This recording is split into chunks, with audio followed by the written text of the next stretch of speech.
Salam, mən Gülşən Qəribova. Landau nəşriyyatının 4-cü siniflər üçün nəzərdə tutulmuş monitoring kitabından monitoring 1. Sual 1. Verilmiş cümlələrin birində işlənmiş, göz yummaq ifadəsinin əvəzində işlənə bilən ifadələri müəyyən edin. Bu xırda bir səhv idi. Müəllim onun səhvinə göz yumdu, bunu böyük bir problemə çevirmədi, heç nə deməyərək sadəcə dərsi davam etdirdi. Müəllim onun səhvinə göz yumdu. Yəni, müəllim onun səhvini görməzdən gəldi, əhəmiyyət vermədi, göz ardı etdi, nəzərə almadı. Göz yummaq ifadəsini verilmiş ifadələrdən nəzərə almamaq və əhəmiyyət verməmək ifadələri ilə əvəz etmək olar. Cavabımız 2-3 B variantı. Hansı cümlədə məcazi mənada işlənmiş söz var?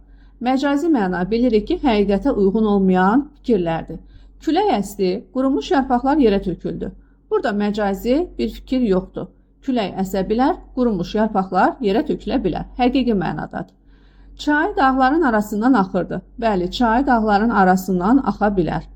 Günəş, səhər günəş dağların arxasından göründü. Günəş səhər dağların arxa tərəfindən görünə bilər. Burada da məcazi bir fikir yoxdur.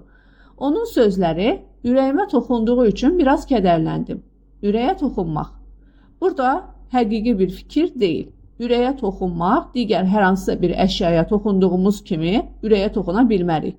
Həmçinin sözlərin ürəyə toxunmasından söhbət gedirsə, bu məcazi mənadadır. Cavabımız olur D variantı. Yəni, sözlərindən incidiyi üçün kədərləndi.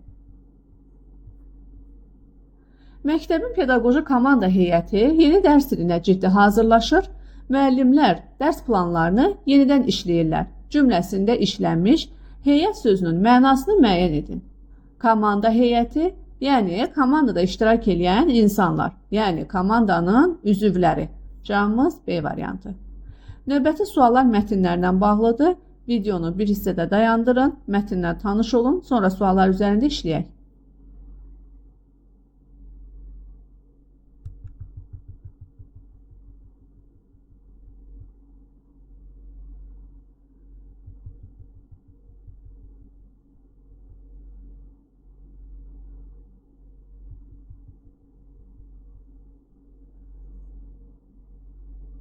Mətnimiz göyərçinlərlə bağlıdır.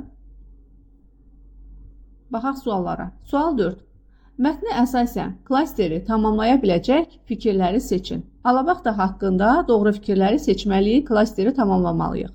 Bir dəstə göyərçinin başçısı idi. Bəli, Alabaxta bir dəstə göyərçinin başçısı idi.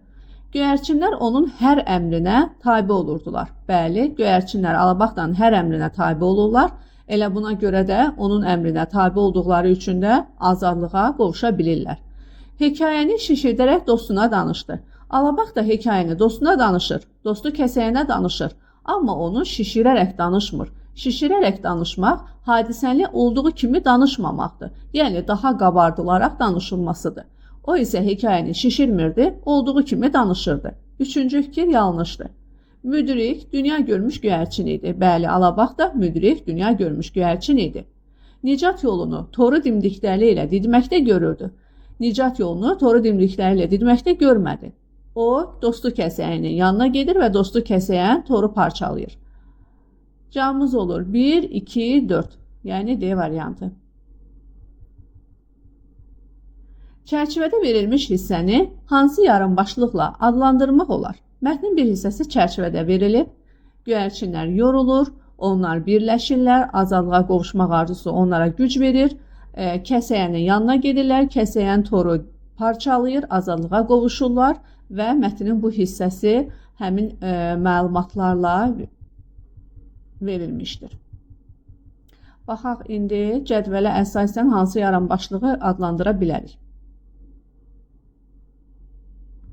Gələn təhlükə, orada artıq heç bir təhlükə gəlmirdi, artıq təhlükə ilə onlar rastlaşmışdılar, yəni tora düşmüşdülər.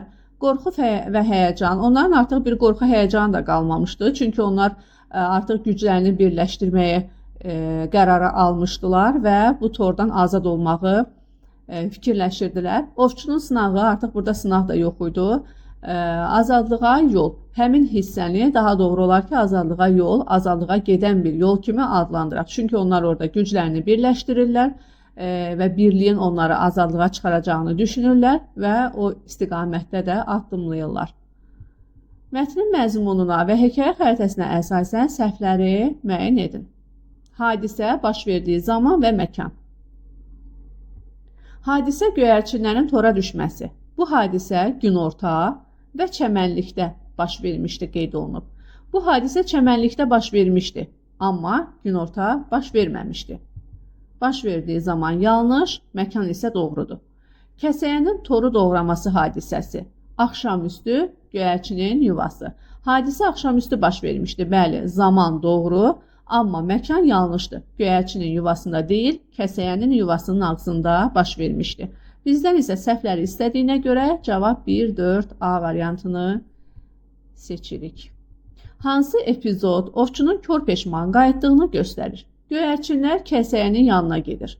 Göyərçinlərin kəsəyənin yanına getməsini ümumiyyətlə ovçu bilmir. Quşlar torda çırpınmağa başlayır. Quşlar yorulub qanadlarını güclə tərpədir.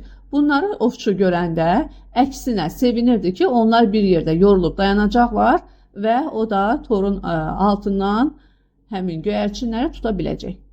Göyərçinlər azadlıq eşqi ilə tez bir zamanda gözdən itir. Bəli, onlar azadlıq eşqi ilə tez bir zamanda gözdən itirlər və bu da bundan sonra da ovçu kör peşman geri qayıdır.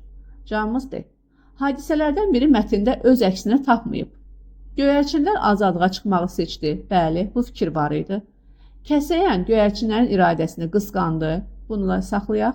Alabax da əhvalatı kəsəyənə danışdı. Bəli, dostu kəsəyənə danışır, ondan kömək istəyir. Göyərçinlər tələdən xəbərsiz idi. Bəli, xəbərsiz olduqlarına görə də tələyə düşürlər. Qaldı B variantı. Kəsəyən göyərçinlərin iradəsini qısqandı. Bu yanlış fikirdir. Mətndə belə bir fikir yox idi. Əksinə, kəsəyən göyərçinlərin iradəsinə heyran qalmışdı. Dostunun ağlına heyran qalmışdı ki, belə bir yol müəyyənləşdirir, belə bir plan həyata keçirir və göyərçinlər də onun sözünə əməl edirlər və azadlığa doğru addımlayırlar. Sual 9. Mətnə əsasən fikri tamamlayın. Ovçu çaşıb qalmışdı. Çünki mətndə verilmişdi. Ovçunun çaşıb qalmasına səbəb göyərçinlərin toru yerindən qaldırıb göyə qalxması idi. Bunu görən ovçu çaşıb qalır. Mətnin sonuncu cümləsini tamamlayın. Baş-başa verməyincə dağ yerindən qalxmaz. Əmək insanı ucaldar. Əmək insanı ucaldar ifadəsi bu mətndən uyğun gəlməz. Çünki orada hər hansı bir əməkdən, işdən söhbət getmir. Aza qane olmayan çoxa yetişməz. Orada yenə də aza qane olmaqdan, çoxa yetişib yetişməməkdən məlumat verilməmişdi. Ana kimi yar olmaz, vətən kimi diyar. Bu da əlaqəsiz bir fikirdir. Baş-başa verməyincə dağ yerindən qalxmaz. Bu mətnimizlə bağlıdır. Yəni göyərçinlər baş-başa verib birləşirlər. Dağ yerindən qalxmaz, yəni onlar güclərini birləşdirib azadlığa qovuşdular. Olur A variantı. Mətnə əsasən doğru fikirləri müəyyən edin. Alabax da haqqında sonda təslim olur. Xeyr, Alabax da təslim olmur. Göyərçinlərə yol göstərir. 1 yanlış, 2 doğru. Kəsəyən dostunu xilas edir. Bəli. Toru kəsməyi bacarmır. Yanlış. Ovçu göyərçinləri tutmağı bacarır. Yanlış. Göyərçinləri qarabaqara izləyir. Bəli, qarabaqara izləyir, yəni onların hər addımını, hər belə deyək, dəqiqəsini, saniyəsini izləyirdi. Bizdən doğru fikirləri istədiyinə görə 2, 3 və 6 D variantı. Hansı fikir kəsəyənin xarakterinə uyğundur? Oğru elə qışqırdı, doğrunun bağrı yarıldı. Bu mətndə kəsəyənin oğru olması barəsində bir fikir yox idi. Ümumiyyətlə, mətndə oğurluqla bağlı bir məlumat yox idi. Yalan ayaq tutar, amma yeriməz. Yenə də kəsəyənin orada yalan danışması ilə bağlı, ümumiyyətlə, hansısa obrazın orada yalan danışması ilə bağlı bir fikir yox idi. Ağıl yaşla ölçülməz. Burada yenə kəsəyənin ağlı ilə yaşının müqayisəsi yox idi. Dost dar gündə tanınar. Bəli, kəsəyən haqqında bunu deyə bilərik ki, dost dar gündə tanınar. Kəsəyən dostu Alabaxdanın dar günündə ona kömək eləyir və onları tələdən qurtarır. Belə, birinci mətnimiz haqqında suallarımız bu qədər. Növbəti mətndən davam edərik.